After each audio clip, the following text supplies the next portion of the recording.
अखाड़ा में आज सबसे पहले बात प्रियंका वाड्रा जी की। क्या वो आंदोलन जीवी सियासत कर रही हैं? किसान आंदोलन के बीच कांग्रेस भी किसानों के बीच अपनी पैठ जमाने की कोशिश में जुटी हुई है। पश्चिमी यूपी में कांग्रेस ने जय जवान जय किसान पंचायत करने का ऐलान किया है। आज प्रियंका वाड्रा सहारनपुर में जिस पंचायत को शुरू करेंगी, वहीं अब से कुछ देर पहले वो देहरादून एयरपोर्ट से सहारनपुर के लिए निकली हैं। प्रियंका का किसान पंचायत में को संबोधित करने का भी पूरा कार्यक्रम बना हुआ है। अब कांग्रेस ने पश्चिमी यूपी के 27 जिलों की 134 तहसीलों में से इस तरह किसान पंचायत करने की तैयारी की है। सहारनपुर में प्रियंका जी की मौजूदगी के कारण सचिन पायलट, रणदीप सुरजेवाला और हार्दिक पटेल समेत कई नेता किसान पंचायत में शामिल होंगे। कांग्रेस पार्टी पहले दिन से ही किसान आंदोलन के साथ, मजदूर आंदोलन के साथ, जिन लोगों के ऊपर महंगाई की गाज गिरने वाली है उसके साथ खड़ी है। पहले भी उनके साथ थी, आज भी उनके साथ है। कांग्रेस पार्टी पहले भी किसान मजदूर के साथ थी, आज भी उनके साथ है और वो महापंचायत में जाकर उनके दुख में शामिल होंगे, क्योंकि इस समय सरकार उनका बिल्कुल ध्यान नहीं दे रही। गांधी जी आने वाले समय में किसान आंदोलन की आवाज़ बनेगी सारे हिंदुस्तान में। अब सहारनपुर में होने वाली किसान पंचायत पर कांग्रेस महासचिव प्रियंका वाड्रा ने ट्वीट भी किया है। उन्होंने लिखा है कि किसानों के दिल की बात सुनने, समझने, उनसे अपनी भावनाएं बांटने, उनके संघर्ष का साथ देने आज सहारनपुर में रहूंगी। बीजेपी सरकार को काले कृषि कानून वापस लेने होंगे।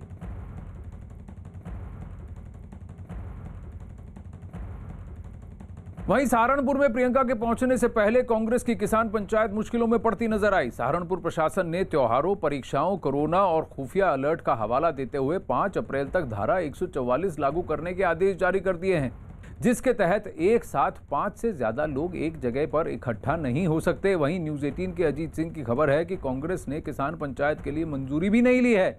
ऐसे में पुलिस कांग्रेस की पंचायत पर रोक भी लगा सकती है।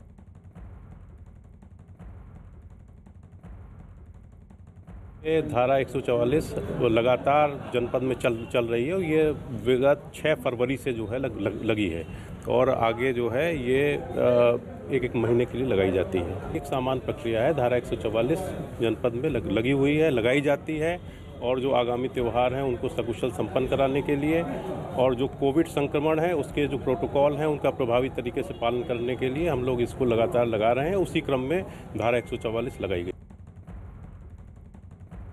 अब कांग्रेस की पंचायत से पहले ही बीजेपी ने प्रियंका वाड्रा पर हमला शुरू कर दिया है। यूपी के मंत्री मोहसिन रजा ने प्रियंका वाड्रा के पति रॉबर्ट वाड्रा का जिक्र करते हुए कांग्रेस को किसान विरोधी करार दिया। हमारी समझ में नहीं आ रहा है कौन सा नया ड्रामा होने जा रहा है कांग्रेस की तरफ से। 60 वर्षों तक तो किसान भाइयों को मजबूर किया आत्महत्या करने के लिए। कभी लाशें पेड़ों पर मिलती थीं तो कभी खेतों में मिलती थीं। ये कांग्रेस की सरकार थी और आज जा रहे हैं आप किसानों के हमदर्द बन के। बल्कि यूं कहिए कि आप शायद वाड्रा जी को बचाने का प्रयास कर रही हैं, किसान भाइयों की हमदर्दी लेने जा रही हैं। किसान भाई मोदी जी के नेतृत्व में आज संपन्न हो रहे हैं पूरे देश के अंदर। वहीं केंद्रीय मंत्री गिरिराज सिंह ने भी सहारनपुर में कांग्रेस की किसान पंचायत के बहाने राहुल गांधी को निशाने पर लिया। उन्होंने ट्वीट किया, सड़क खेतों पर किसानों को बरगलाते हैं और अराजकता फैलाने के लिए उकसाते हैं। 2 दिन लगातार 16-16 घंटे सदन में किसानों पर चर्चा हुई, लेकिन राहुल गांधी सहित किसी भी विपक्षी दल ने अभी तक सदन में किसान हित के लिए प्रावधानों के तहत सवाल नहीं पूछा, जिसका जवाब सरकार देती। ये किसानों का अपमान है।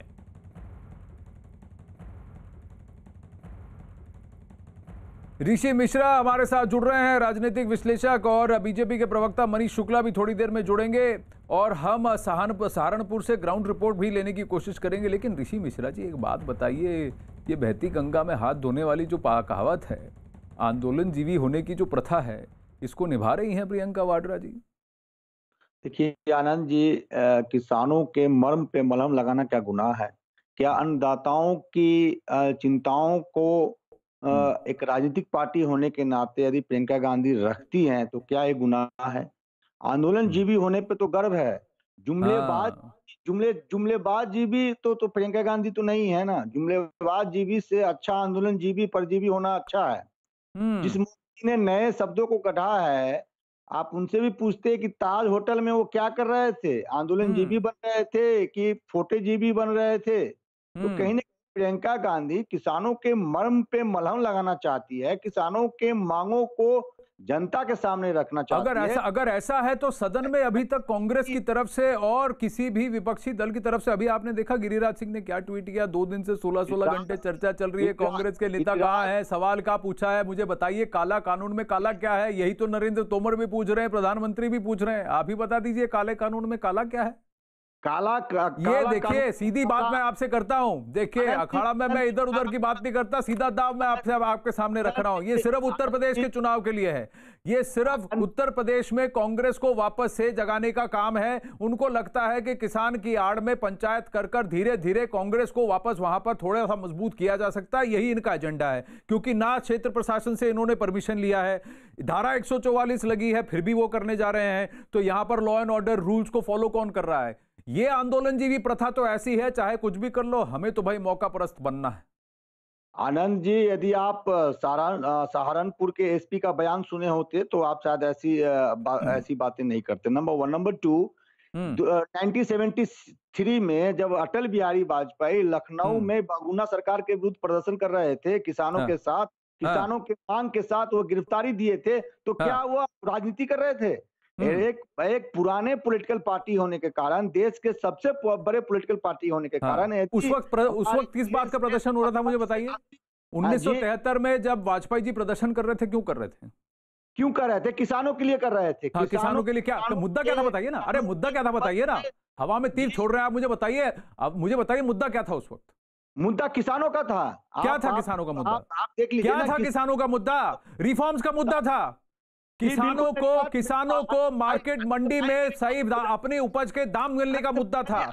उस वक्त किसानों पर गोलियां किसने चलवाई थी मध्य प्रदेश में, ये बताइए। वही कांग्रेस पार्टी के नेता आज पूछ रहे हैं कि किसानों के हित की उनको बहुत चिंता है।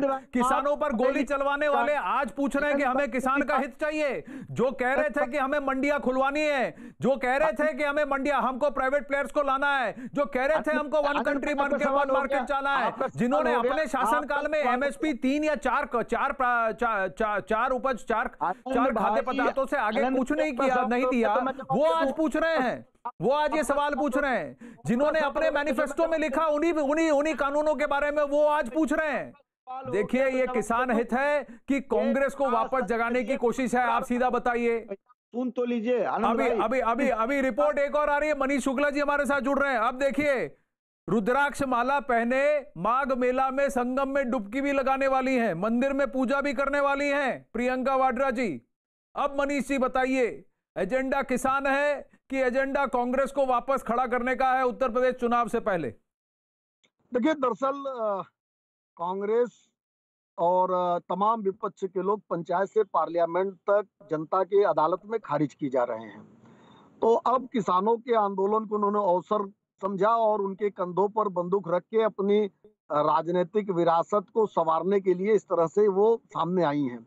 यद्यपि प्रियंका जी 2019 में भी महासचिव थी और ईस्टर्न यूपी की प्रभारी बनाई गई थी, और उन्होंने जब काम किया यूपी में तो कांग्रेस की सीटें 50% कम हो गई थी, यानी 2 सीटें थी, 1 सीट बची थी। तो निश्चित रूप से अब राजनीतिक तो यानी आप कह रहे हैं कि कांग्रेस जितना हरकत करेगी उन्हें फायदा, बीजेपी को फायदा होगा। तो चलिए, धारा 144 लगी है, उन्हें जाने देते हैं, पंचायत की परमिशन नहीं है फिर भी उन्हें करने देते हैं।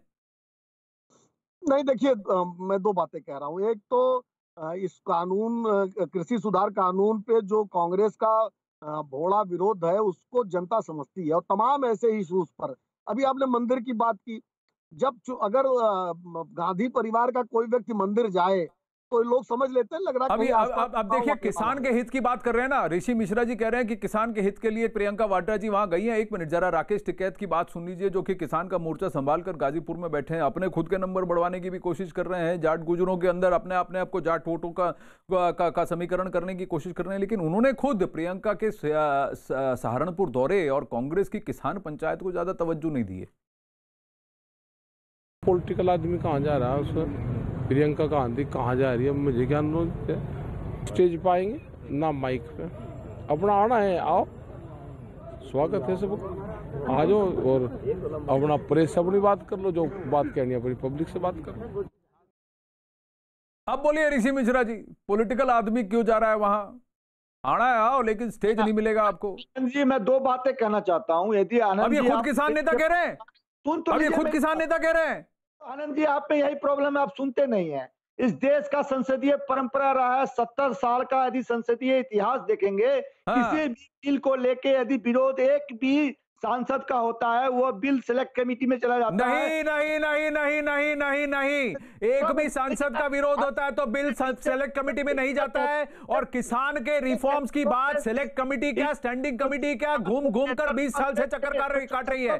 4 घंटे राज्यसभा में डिस्कशन हुआ। ऋषि मिश्रा, आप नंबर आंकड़े उखाड़ के देख लीजिए, विपक्ष में से 33 से 37 एमपी मौजूद नहीं थे, वहां एब्सेंट थे। मैं आज आपको बता रहा हूं, आप पेपर्स निकाल के देख लीजिए, डॉक्यूमेंट निकाल के देख लीजिए। जिस दिन राज्यसभा में 4 घंटे बहस हुई, उसके बाद वॉइस वोट के दौरान विपक्ष के 33 से 37 राज्यसभा एमपीज राज्यसभा में मौजूद नहीं थे। और अब गिरिराज सिंह ये कह रहे हैं 2 दिन से बहस चल रही है सदन में, विपक्ष का एक नेता खड़ा नहीं हुआ सवाल पूछने को कि इस कानून में काला क्या है। सरकार को कटघरे में खड़ा करने के लिए विपक्ष का एक नेता 2 दिन से खड़ा नहीं हुआ, यह बात हो रही है। सिर्फ आरोप लगाए जा रहे हैं। एक क्लॉज बता दीजिए, एक कानून बता दीजिए, एक बात बता दीजिए जो इन कानूनों में है जो काला है। मैं पूछता हूं, बीजेपी के प्रवक्ता से पूछिए इस बिल के पास। अरे मैं आपसे जो पूछ रहा हूं वो बताइए ना कि 37 एमपी क्यों गायब थे? 37 एमपी जिस दिन वॉइस वोट हुआ था राज्यसभा में, जब वोटिंग हो रही थी, तब गायब क्यों थे? 4 घंटे की जब बहस चली थी तब गायब क्यों थे विपक्ष से? अगर इतना ही उनको दर्द है किसानों का। और 2 दिन से आपने संसदीय परंपरा की बात पूछी, कौन सी संसदीय परंपरा निभा रही है विपक्ष? एक तो पार्लियामेंट चलने नहीं दिया। कल मैं आपको बताता हूं, सिर्फ 68 मेंबर बचे थे, 68 मेंबर लोकसभा में बैठे थे, वो भी 542 में से 68 मेंबर लोकसभा में बैठे थे, वो भी सारे सरकार के थे। विपक्ष की तरफ से नेता ही नहीं बैठे थे जब किसान के ऊपर बहस चल रही थी। नरेंद्र मोदी ये जुमलेबाज सरकार से कीजिए जो। अरे जुमले कौन कर रहा है? आंदोलनजीवी कौन बन रहा है? किसी और के प्रोटेस्ट में जाकर अपनी राजनीतिक रोटियां कौन सेक रहा है? दुनिया देख रही है, देश देख रहा है। शुक्ला जी एक बात, ईमानदार पत्रकार है। शुक्ला जी बोलिए। आनंद जी देखिए, अगर ऋषि जी डिबेट करना चाहते हैं, यद्यपि कानून पे पॉइंट टू पॉइंट डिबेट तो श्री राहुल गांधी और श्रीमती प्रियंका वाड्रा ने भी नहीं किया और न करना चाहते हैं। ऋषि जी शांत हो जाइए, आप लगातार चिल्ला रहे हैं, विषय तो आ जाने दीजिए। ऋषि जी ऐसे डिबेट नहीं होती। नहीं शुक्ला जी एक मिनट, ये ऋषि मिश्रा जी ना, ऋषि मिश्रा जी विश्लेषक हैं, जरा विश्लेषण कीजिए कि यूके और कनाडा जैसे देश WTO में जाकर भारत के खिलाफ ये कंप्लेंट करते हैं कि आपने एमएसपी को क्यों तवज्जो दे रहे हैं, एमएसपी नहीं होनी चाहिए। अब वहीं के लोग यहाँ पर आकर लोगों को भड़का रहे हैं ये कह के कि एमएसपी के लिए कानून पे ले दबाव दो। दूसरी बात ऋषि मिश्रा, आपकी सबसे बड़ी गलत बात कि तीनों कानूनों में एमएसपी की बात ही नहीं है। एमएसपी का मुद्दा तो कुछ और ही है। जब इन 3 कानूनों पर बात होती है तब आप हमेशा एमएसपी की दुम पकड़ लेते हैं, लेकिन इन 3 कानूनों में एक क्लॉज मुझे बताइए जो गलत है। इन 3 कानूनों में मैं आपको अभी चैलेंज दे रहा हूं, ऋषि मिश्रा, इन 3 कानूनों में एक क्लॉज बताइए जो किसान विरोधी है, जिस पर संशोधन नहीं करने को तैयार है, बताइए। शुक्ला जी ना मुझे बोलने दीजिए। शुक्ला जी 1970 में अमेरिका में मार्केट रिफॉर्म्स हुआ था। 1970 में अमेरिका में मार्केट रिफॉर्म्स। अरे 1970 को छोड़िए, मैं 2020-2021 की बात कर रहा हूँ। 2020-2021 की बात कर रहा हूँ। यही अमेरिका, यही कनाडा, यही यूके WTO में जिनीवा में जाकर यह कहता है कि भारत को एमएसपी नहीं लगाना चाहिए, भारत को खाद्य पदार्थों की स्टॉक पाइलिंग बंद करनी चाहिए। आप अमेरिका और यूरोप का नकल कर लेते हैं। अरे कौन किसकी नकल कर रहा है? कोई किसी की नकल नहीं कर रहा है। देश के किसान को एक मंडी मिले, देश के किसानों को पूरा देश खुला बाजार मिले, देश के किसानों को आजादी हो, अपनी उपज किसी को भी बेच सके, इसमें कौन सा अमेरिका हुआ भाई? ये हमारे भारत का धर्म होना चाहिए हमेशा से। शुक्ला जी भाई थोड़ा पढ़ने की जरूरत है, थोड़ा बीजेपी आपको जरूरत है सर। अरे आपको जरूरत है। अभी देखिए ऋषि जी हाथ कंगन को आरसी क्या, पढ़े लिखे को फारसी क्या। मैं आपको इधर ये भी पढ़ा रहा हूं, ये सुनिए, मैं आपको ये पत्र भेज रहा हूं, इस पत्र को पढ़िए और मुझे बताइए कि इन्होंने क्या गलत किया है। मोहिंदर गुलाटी जी ने जो लेटर लिखा है ग्रेटा थुनबर्ग को, आपने उसको पढ़ा? 5 सवाल पूछे भारत के किसान के लिए, आपने पढ़ा? नहीं पढ़ा। आपने पढ़ा नहीं पढ़ा, उन्होंने आंकड़े गिनाए, आपने देखे नहीं देखे। आपने देखा कि 100 मिलियन दुनिया में 100 करोड़ लोगों का मुंह भरने के लिए, पेट भरने का खाद्य जो है हमारे भारत में हर साल नष्ट होता है। आपने कभी पढ़ा उसको? क्या उसको नहीं बेचने की आजादी होनी चाहिए? क्या उसको दुनिया में पहुंचाने की आजादी नहीं होनी चाहिए? क्या ये मार्केट खुलना नहीं चाहिए? आप जवाब दीजिए। नहीं देंगे। दुनिया को आप ज्ञान दे रहे हैं, आप खुद तो पढ़िए। शुक्ला जी, देखिए आनंद जी, ऋषि जी नहीं पढ़ रहे हैं, ये आश्चर्य की बात नहीं है, क्योंकि ये राहुल गांधी, प्रियंका जी, सोनिया जी, तमाम जो लेफ्ट और बुद्धिजीवी लोग हैं, अपने को सोकाल्ड कहते हैं, इन लोगों की जितने भी आपत्तियां हैं, तीन कानून है, कभी इन्होंने आपत्ति नहीं की। आप इनसे पूछिए कि कॉन्ट्रैक्ट फार्मिंग पे पंजाब में क्या कानून है आज की डेट में? 2013 में मोदी ने क्या कहा था, अरुण जेटली जी, स्वराज जी ने क्या कहा था? अरे क्या कहा था कि रट लगा रहे, क्या किया वो देखिए। मैं आपको गिना दूं, सरकार की तरफ से 7.5 लाख करोड़ से ज्यादा किसान के हित में खरीद और उनको दिया जा रहा है। 3.75% ऑफ आवर जीडीपी, हमारी जीडीपी का 200 लाख करोड़ का जीडीपी है, उसमें से 3.75%, 7.5 लाख करोड़ रुपया किसान को दिया जाता है, और उसमें से कम 1.5 से 2 लाख करोड़ रुपए की खरीद सिर्फ एमएसपी के द्वारा के थ्रू हो रही है।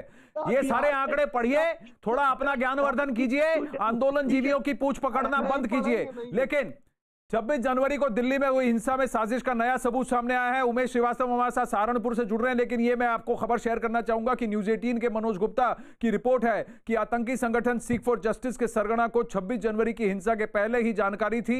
आतंकी संगठन के सरगना गुरपतवंत सिंह पन्नू का ये एक ऑडियो सामने आया है, जिसमें पता चलता है कि उसे साजिश के बारे में पूरी जानकारी थी। मैं तो ਤੁਹਾਨੂੰ ਕਿਹਾ ਸੀ ਉਦੋਂ ਕੈਮਰੇ ਤਿਆਰ ਰੱਖੋ, you didn't even listen. I gave you the hint 3 hours before. ਮੈਂ ਕਿਹਾ ਭਾਜੀ ਆਪਣੇ ਕੈਮਰੇ ਤਿਆਰ ਰੱਖੋ, ਤੁਸੀਂ ਮੇਰੀ ਗੱਲ ਸੁਣਦੇ ਨਹੀਂ ਕਿ ਮੈਂ ਕੀ ਕਰਾਂ। ਪਰ ਉਹਦੇ ਚ ਜਿਹੜੀ ਰਾਈਟਿੰਗ ਦਾ ਪਾਰਟ ਹੈ ਉਹ ਨਹੀਂ ਨਾ ਆਪਣਾ, ਆਪਾਂ ਜ਼ਬਰਦਸਤ ਨਹੀਂ ਨਾ, ਆਪਾਂ ਉਸ ਚੀਜ਼ ਨੂੰ ਕਲੇਮ ਹੀ ਨਹੀਂ ਕਰਦੇ ਜਿਹੜਾ ਕੰਮ ਨਹੀਂ ਕਰਦੇ। ਜਿਹੜਾ ਕੰਮ ਕਰਦੇ ਆ ਉਹਨੂੰ ਦੱਸ ਕੇ ਕਲੇਮ ਕਰਦੇ ਕਿ ਅਸੀਂ ਕੀਤਾ ਹੈ ਨਾ। ਜੇ ਜਨਵਰੀ 26 ਨੂੰ ਉੱਥੇ ਕੇਸਰੀ ਨਹੀਂ ਲੱਗਦਾ ਤੇ movement C Ki? What is the movement then? They told hundreds and thousands of farmers to come from Punjab and do what? Go back? What did they do then? What was the movement if we would not have done January 26? अब बोलिए ऋषि मिश्रा, अब शुक्ला जी ये audio यहाँ news 18 पर exclusive है, जहां पर Sikh for justice का ये सरगना ये कह रहा है मैंने 3 घंटे पहले आपको हिंट दे दिया था, आप कैमरे लेकर गए क्यों नहीं? लाल किले पर क्या होने वाला है? इतने किसान वहां पर वापस लौटने के लिए नहीं आए हैं। देखिए आनंद जी, ऋषि मिश्रा या इस तरह के जितने लोग हैं और तमाम विपक्ष के लोग भी 26 जनवरी को जो घटना घटी, दुर्भाग्यपूर्ण घटना घटी, लाल किले और राष्ट्रध्वज का अपमान हुआ, ड्राइंग रूम में कहीं न कहीं लोग भी शामिल थे, कहीं न कहीं लोग के बयान, कहीं न कहीं लोगों के जो ट्वीट थे, वो लोग भी इस घटना, इस तरह की घटना में जिम्मेवारी बनती है कि नहीं? 26 जनवरी से 2 दिन पहले गृहमंत्री कहाँ थे? गृह मंत्री को दिल्ली में होना चाहिए था। गृह मंत्री आसाम और बंगाल घूम रहे थे। जिस गृह मंत्री की जिम्मेवारी दिल्ली की जिम्मेवारी थी, वह गृह मंत्री पंजाब, बंगाल और आसाम के चुनाव में व्यस्त है। नहीं चुनाव में व्यस्त है तो गृह मंत्री के पद से इस्तीफा दे दीजिए। जनवरी को ट्रैक्टर रैली क्यों नहीं हो सकती? ये दुर्भाग्य आनंद भाई की सरकार क्यों दे रही है? दिल्ली ने 2 पहले भी लगातार दिल्ली ने 2 बड़े दंगों को देखा है। ये गृह मंत्री दंगों को क्रैक करने में सक्सेसफुल नहीं है। गृह मंत्री को इस्तीफा देना चाहिए। आपत्तिजनक झंडे दिखा रहा था, जैसे मामूली सा लड़का वो दिल्ली पुलिस ढूंढने में 15 दिन लगा देती है। अरे इतनी जल्दी ढोल के 2 साइड होते हैं तो, लेकिन आपका ये मतलब नहीं, जब आपका मतलब बना दूसरी तरफ किसी भी तरफ आप बजाना शुरू करेंगे। ये वही दीप सिद्धू है जिसको तो आप बड़े आंदोलनकारी, बड़े रेवोल्यूशनरी करके कह रहे थे। यही कांग्रेस पार्टी है जो दीप सिद्धू को रीट्वीट करके कहती है ये है रेवोल्यूशनरी। तब आपको याद नहीं था, अब पकड़ा गया। पकड़ा किसने? अगर ये सरकार का आदमी है तो सरकार ने इसको पकड़ा क्यों है? अब आप क्या इसकी पैरवी करेंगे? अब वो मोहन धालीवाल वहां खड़ा होकर कह रहा है कि इनको पकड़ा क्यों, जो विरोध करते हैं उनको गिरफ्तार क्यों किया? आपने सवाल पूछे? नहीं पूछे। ये खालिस्तानी खड़े होकर घुसकर यहाँ घुसपैठ कर रहे हैं, पैसे घुसा रहे हैं और लोगों को यहाँ पर बरगला रहे हैं। आपने सवाल पूछे? नहीं पूछे। चलिए उमेश श्रीवास्तव के पास जाते हैं, सहारनपुर। उमेश, वहां प्रियंका वाड्रा पहुंच गई हैं।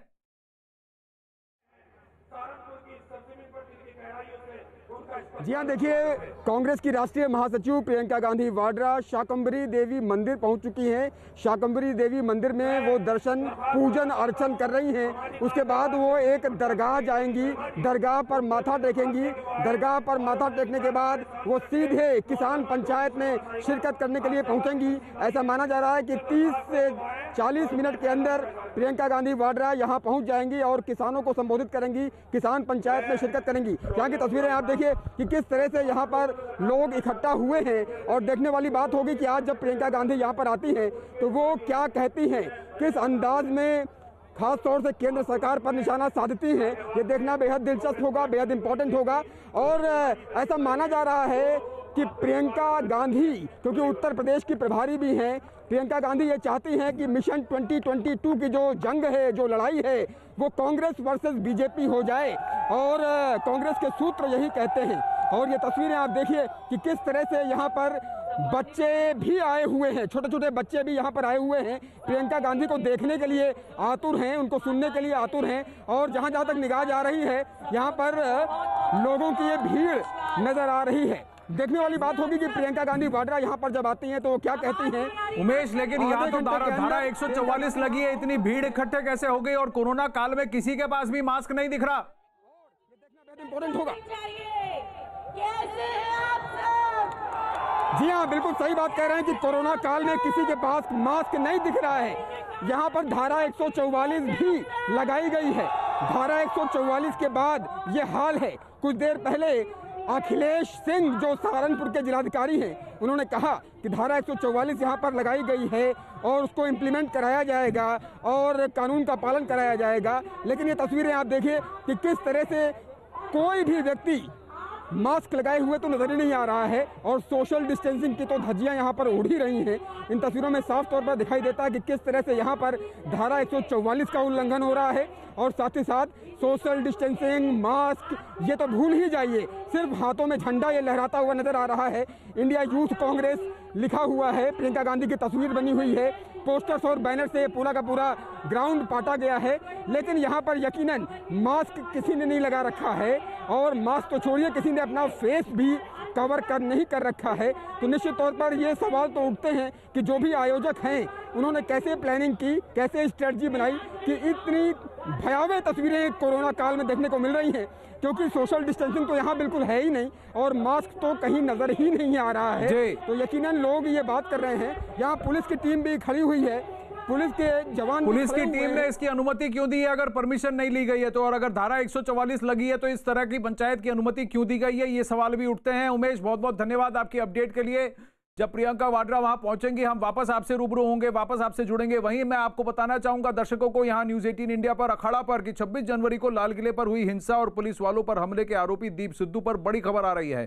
क्राइम ब्रांच के अधिकारी दीप सिद्धू से पूछताछ के लिए पहुंच चुके हैं। न्यूज 18 के आनंद तिवारी की यह खबर है कि इंटेलिजेंस ब्यूरो की एक टीम भी आज दीप सिद्धू से पूछताछ करेगी।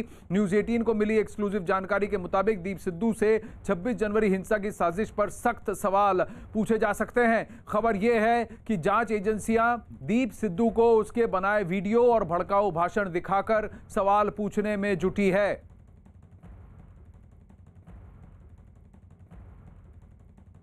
वहीं 26 जनवरी को लाल किले पर हिंसा और पुलिस वालों पर हमले के आरोपी दीप सिद्धू को 7 दिन के लिए पुलिस कस्टडी में भेज दिया गया है। दिल्ली पुलिस की स्पेशल सेल की पूछताछ में दीप सिद्धू ने कई सारे राज खोले हैं, यह खबर आ रही है। न्यूज 18 के आनंद तिवारी की रिपोर्ट के मुताबिक स्पेशल सेल की पूछताछ में दीप सिद्धू ने दिल्ली की सीमा पर किसान के आंदोलन से जुड़ने से लेकर लाल किला पर तोड़फोड़ के बाद भागने तक की सारी कहानी बयां कर दी है।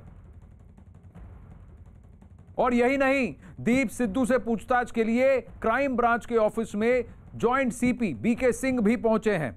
पुलिस हिरासत के बाद क्राइम ब्रांच के दफ्तर में दीप से पूछताछ अभी चल रही है।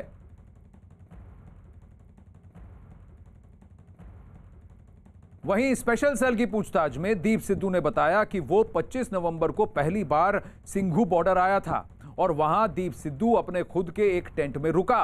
दीप सिद्धू के मुताबिक पहले ही दिन उसने आंदोलन के पक्ष में भाषण दिया। सिर्फ टेंट में ही नहीं, दीप सिद्धू ने सिंघू बॉर्डर के आगे एक कमरा भी किराए पर लिया था।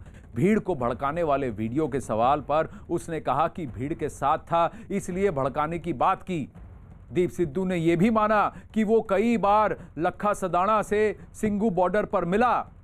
पूछताछ में दीप सिद्धू बोला कि 26 जनवरी की घटना के बाद डरकर उसने मोबाइल फोन फेंक दिया।